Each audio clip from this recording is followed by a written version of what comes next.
Good evening from London. This is the KFA UK anti-BBC seminar and online rally. And I'm just going to read out to the messages we received. We received a message from a KFA member in Glasgow in Scotland. Hello, Dr. Hudson. Sorry? It's Peter from Plymouth here. Sorry I'm a bit late. Okay, Peter, thank you for joining us. Okay. Okay, thank you very much. Right. So we had a message from a KFA member in Scotland, in fact in Glasgow in Scotland, which read as follows: unfortunately, I cannot be with you today as I speak from 400 miles away. This picket of the British Brainwashing Corporation is a very worthy action in support of people's career, a country under continual economic attack from sanctions and under continual ideological attack by media representatives of world imperialism, of which the BBC is part of. This taxpayer-funded entity has lied and distorted the truth for decades. It has lied about the Iraq war. It has lied about imperialism's attack on Yugoslavia. It has lied about Syria's war against imperialist-backed terrorists. It is lying about the situation in Ukraine. They cannot be trusted, as simple as that. I believe that their continual demonisation of people's career in part comes from their fear of such a country that can show the working people that there is another world, a better world than this one. I wish you success today. And that was the message sent by a KFA member residing in the city of Glasgow, located in Scotland. And we received this from the head of the International Central Committee for Sangam Study and head of the Bangladesh Sangam Politics Study Group, and also editor and publisher of the Daily Folk newspaper, Dr. M. Jahangir Khan, and he's also written the book Sangam International, and it reads as follows: short note on holding a picket on the 7th of May, an online meeting against the falsehood of BBC News against about the DPRK by Dr. M. Jahangir Khan, President, International Central Committee for Sangam Study. We appreciate the picketing an online meeting to protest against the falsehood news against the DPRK. We are proud of Dr. Hudson of KFA UK for his outstanding truth-loving protest against the falsehood of the so-called world media. We have an urgent question for the BBC. What is their mission? Is it propaganda against the DPRK? If it is news, they should have the people's cause. For in the DPRK and its society, there are no beggars, homelessness, illiteracy, no people without free medical care. These basic human rights and positions are enjoyed very honestly.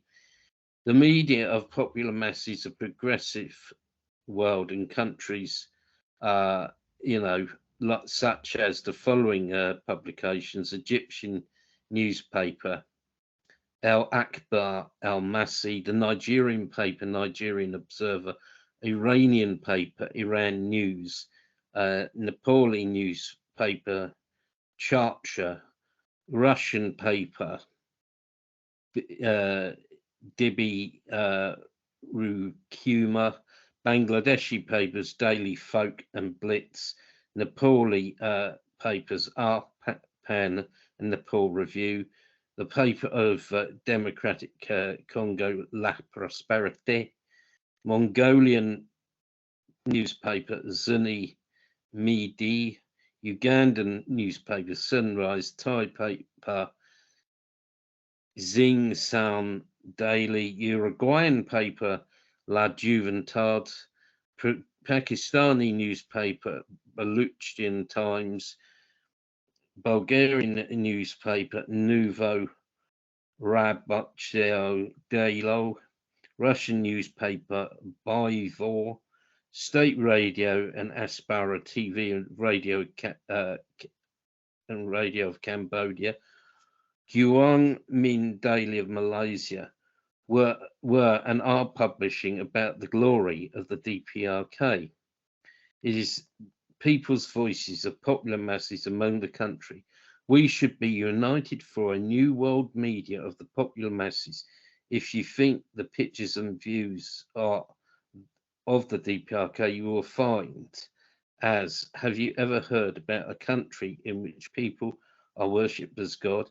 I witnessed such a surprising reality. This is what a European figure said to journalists after visiting the Democratic People's Republic of Korea. President Kim Il-sung, 1912 to 1994, founding father of socialist Korea, believed in his people as in heaven. In his memoirs with the century, he wrote, "The people are my God. This has been my constant view and motto. The principle of Juche, which calls for drawing on the strength of the masses, who are the masters of revolution and construction, is my political creed. This has been the axiom that has led me to devote my whole life to the people." He regarded the masses of the people as omnipotent beings possessed of inexhaustible strength and wisdom, and raised their position and role in historical development to the highest level. Thus, the Korean people, once subjected to humiliation and contempt, have enjoyed due respect as dignified citizens of the DPRK. The word people was included in the names of the country and the army, as well as the names of such monumental structures as the Grand People's Study House, People's Palace of Culture, People's Theatre, People's Open Air Ice Rink, and the Runya, People's Recreation Ground. This word is not an abstract concept or a mere symbol. It refers to the masses of people who are leading a dignified life in socialist Korea. All the lines and policies pursued by the ruling Workers' Party of Korea and the government are for the good of the people, and everything serves them. Examples are the Agrarian Reform Law and Law on Sexual Equality, promulgated in 1946, the Universal Free Medical Care System established in the days of the Korean War of 1950 to 1953, the Universal Free Education System established in 1959, the Universal Compulsory Education System established in 1975, and the Universal 12-year Compulsory Education System, which is now in force.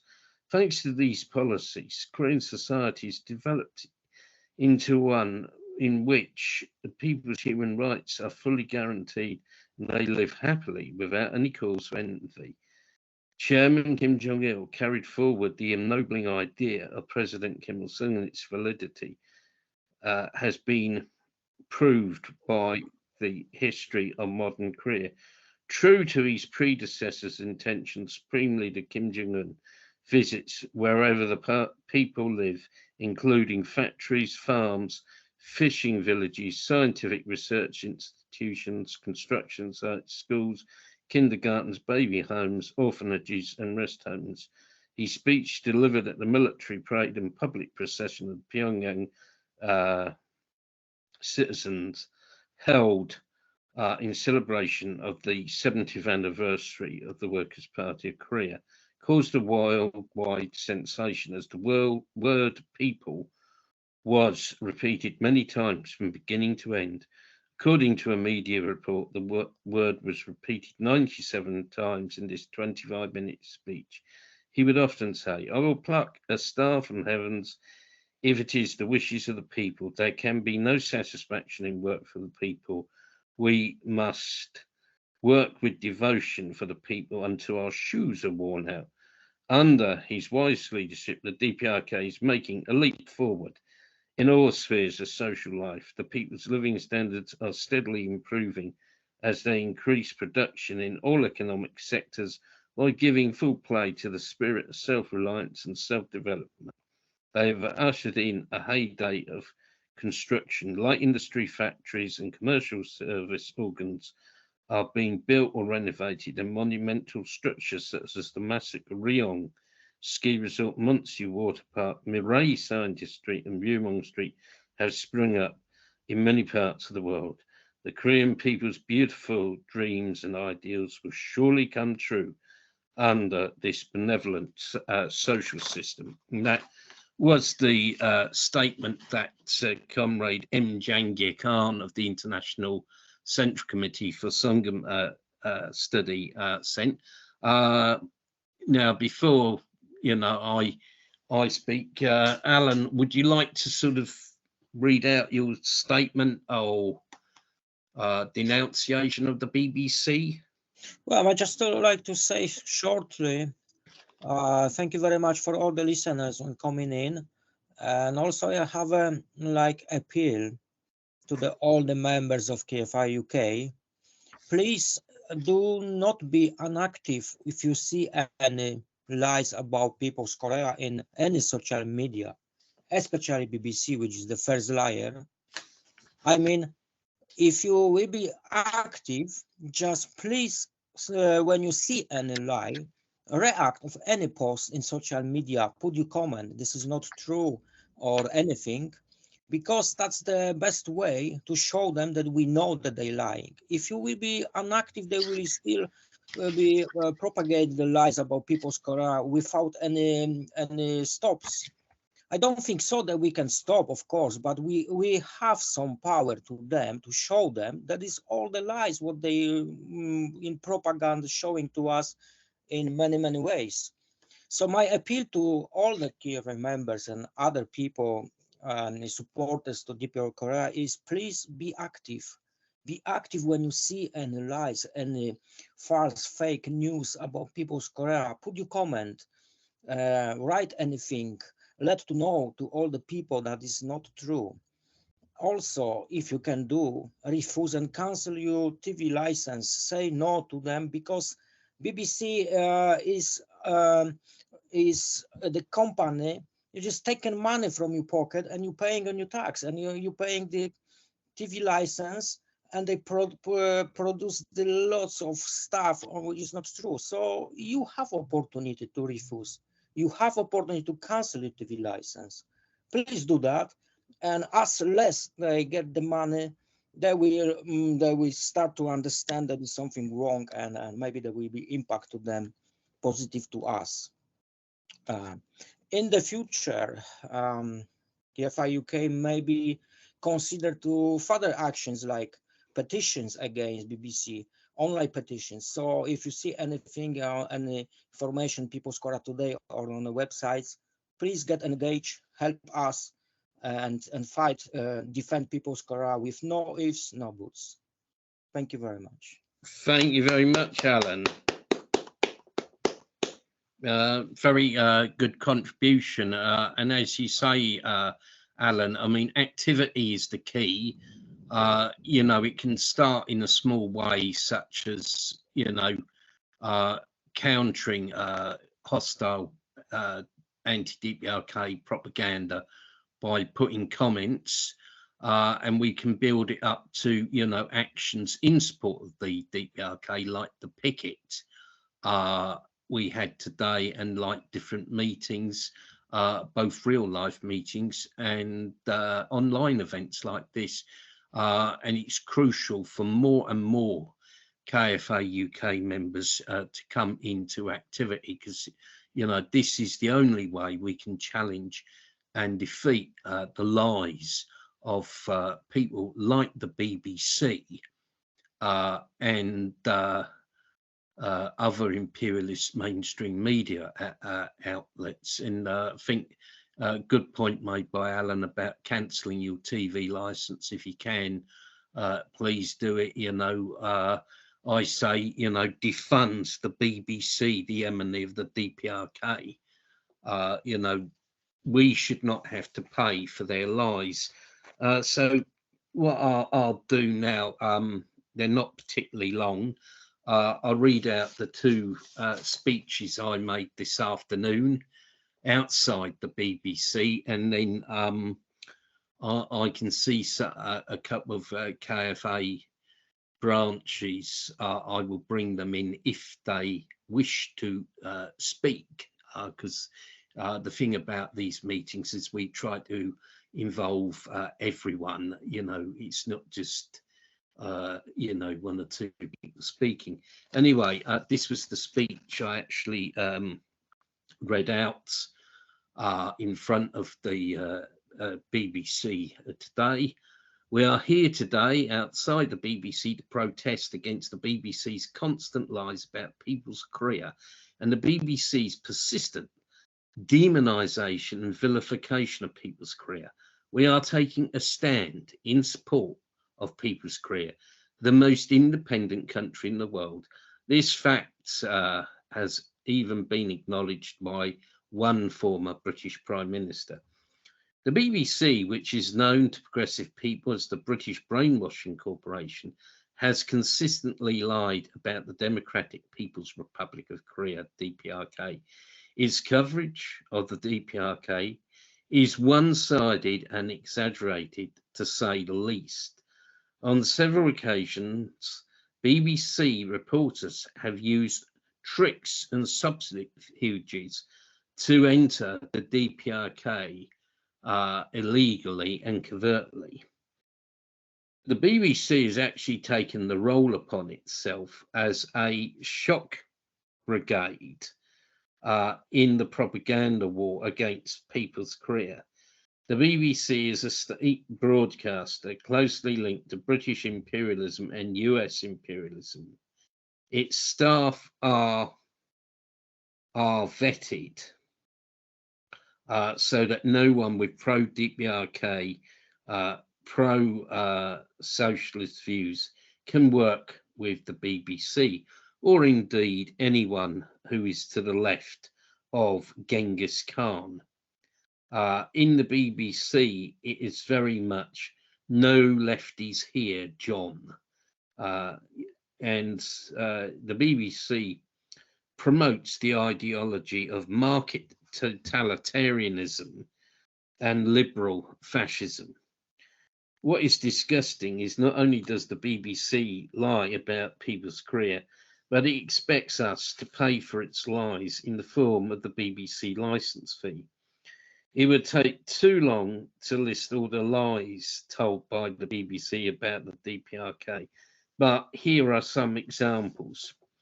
On the 10th of February 2016, the BBC reported that former Chief of General Staff of the Korean People's Army, General Ri Yong-gil, had been executed. This has been proved false because General Ri was actually elected to a position at the 7th Congress of the Workers' Party of Korea, held in May 2016, and was promoted in April 2017. And very recently, he was appointed Vice Marshal of the Korean People's Army.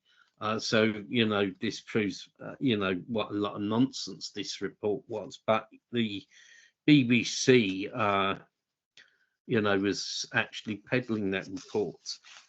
And in May 2016, BBC reporter Rupert Wingfield Hayes, he of the double-barreled name, signed a statement admitting that his reporting of the DPRK was biased and inaccurate. Among other things, Wingfield Hayes claimed that the children at the Oakville Children's Hospital were not ill and were in fact actors. You know, I mean, how would Mr. Wingfield Hayes know whether the children are ill or not when, you know, where, you know, is he a doctor or something? The BBC consistently demonizes and smears the DPRK by using cliches like impoverished, totalitarian and isolated, quote unquote. Rather than being impoverished, the DPRK has a rapidly growing economy. And, you know, we've just seen how, you know, 10,000 new homes were built in Pyongyang, and there's another sort of 10,000 under construction. And the DPRK is a people-orientated society, and rather than being isolated, has diplomatic relations with over 100 countries.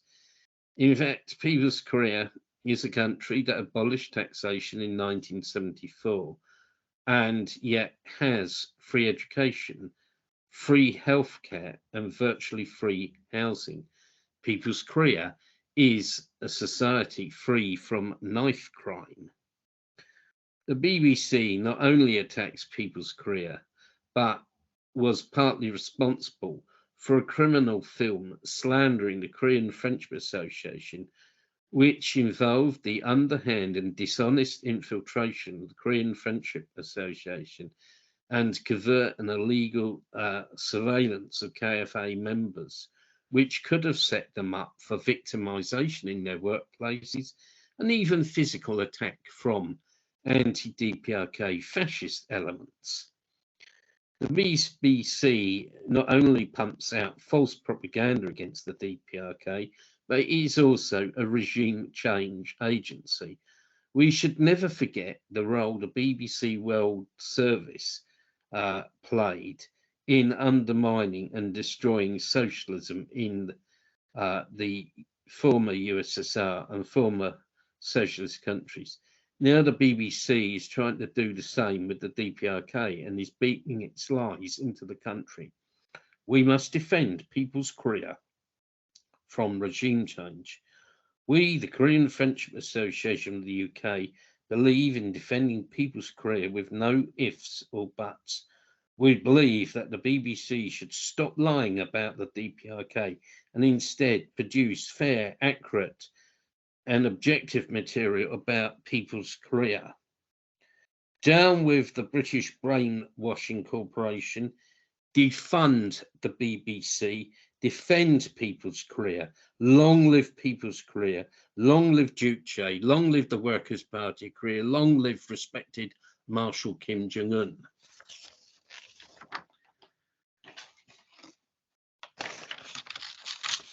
And now I have a short statement. Very good, Dr. Hudson. Oh, thank you. Very excellent, excellent. Thank you very much, Peter. And here's the sort of short statement I read out as well. And this was about, you know, just giving an example of BBC fake news about the DPRK. BBC on the 28th of March carried an article by their correspondent in South Korea, Laura Bicker. Interesting how she reports on the DPRK from South Korea without actually setting foot in the country. And it basically recycled old lies about human rights violations in the DPRK. The report is full of lies from a so-called defector who had not lived in the DPRK for a long time. In fact, in People's Korea, there is no human rights problem. A general amnesty to prisoners was granted in January of this year, and earlier in September 2020, there was a prisoner amnesty, and there were also prisoner amnesties in 2018, 2015, 2012. So a total of more than 5 amnesties were granted within the last 10 years, which means that no one in the DPRK has ever served more than 2 years penal servitude.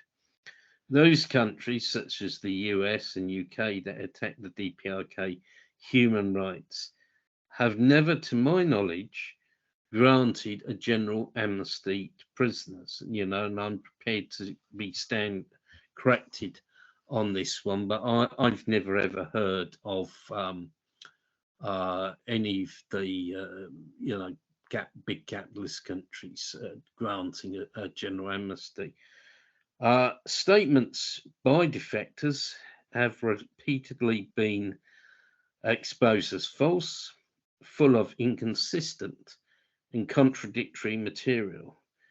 This is not surprising because each defector from the DPRK to South Korea can receive up to $800,000 from South Korea if they make statements attacking the DPRK. So there is a big financial incentive for them to lie. This particular story contains a contradiction, as supposedly the prisoners were not allowed to move, but apparently the individual concerned escaped. So how could they escape if they were not allowed to move? The origins of the story come from a shadowy outfit called the KFA Future Initiative, which is actually based in New Malden, Surrey. The KFA Future Initiative is itself a rehash of the former European Alliance for Human Rights in North Korea. Both organisations have been shown to be linked to South Korea and staffed by people who have lived in South Korea. The BBC's Miss Laura Bicker is also very pally with the head honcho of the CIA front, NK News in South Korea, and also with the Voice of America, and that's a CIA propaganda correspondent in South Korea. Such people form a shadowy, cliquey cabal, or if you like, a conspiracy of anti-DPRK propagandists in South Korea. The BBC is part and parcel of imperialism's psychological warfare campaign against People's Korea. The BBC is totally controlled by the British government. Its directors are appointed by the British government. BBC staff are closely vetted to keep out anyone with anti-establishment views, and many BBC staff are linked to both MI5 and MI6. KFA UK says, down with the British brainwashing corporation, defund the BBC. Thank you for listening.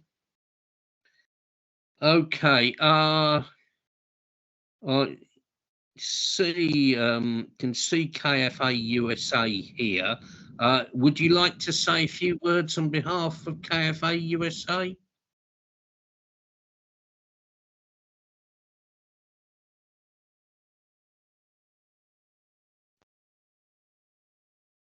Hello? Does anyone else want to make a contribution or speak? I would, Dr. Hudson. Oh, thank you. Peter, yeah. About the BBC. Yes. It's funny how it's portrayed as actually being left-wing, isn't it? Well, to the general public, it's portrayed.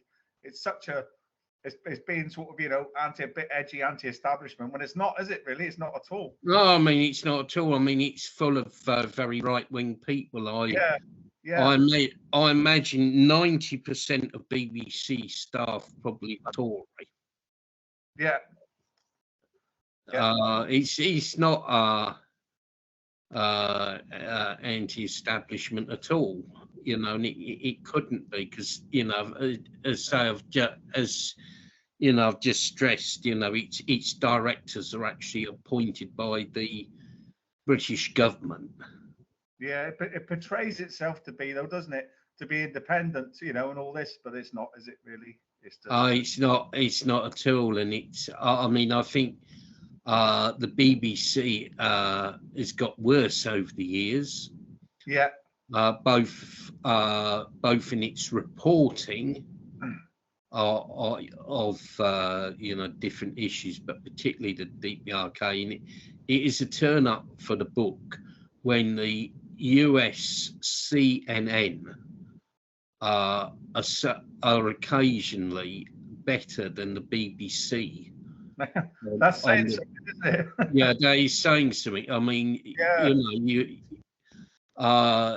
you know, you wouldn't expect CNN to be accurate or objective or positive about the DPRK, but their correspondent Will Ripley did make one or two reports that were, far better than the sort of BBC's hysterical anti-DPRK reports, and perhaps risking digressing here. The whole quality of the BBC's gone down. The programmes are terrible. They've ruined Doctor Who for it. I agree. I mean, the 70s version was my favourite. I'm sure. Yeah. Yeah. But they've ruined everything, haven't they? Yeah, I mean, they've just gone downhill. I mean, they were always pro-establishment, but I think the quality of the BBC is declining. But that is not really an issue for the remit of this meeting. No. But I mean, some of the lies they're so childish. You can see through it if you've got a brain cell, can't you? About okay, you could just see through it. They don't even attempt, do they? To it's so simplistic, the propaganda. Yes, that's right. Yeah. Okay. I'll just off topic slightly, Dr. Hudson. Maybe you can confirm this. I heard a report today the launch of a submarine-based missile tested off the coast. Is that true, or is that more? I cannot confirm that report. No, DPRK. I don't know. It came at present. Yeah. We will check KCNA tomorrow because it will. If it will be reported in KCNA tomorrow. Okay, so I'm not going to. Obviously, I don't know where I heard it, but it was on one of the media outlets. Well, I think I saw something earlier on. I've been very busy with the picket in central London. Okay. So you need to check things. Okay. Is there anyone else who'd like to speak? Because I think it's important we have as many denunciations of the BBC as possible.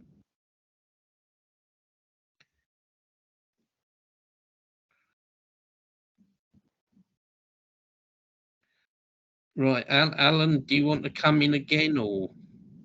No, I said all. I think the appeal to all the members and supporters is quite important. To take an action, to not be inactive, to don't do it anything. Just to be active in sense when you see something, just do something. Don't leave, because there was what we can do. Don't do anything. If you leave, that will be more. Need to be active, need to do anything, start the action more and more. This is our duty, the KFA members, all the supporters. Please be active. Do something for people's Korea more, like put any comment, anything, and show all the people that is not true what they're presenting in BBC Lives. That's all. Thank you. Thank you very much, Alan. Okay, well, on Nesty, sort of anyone else who sort of like to speak. I mean, what I'll do is I'll stop recording.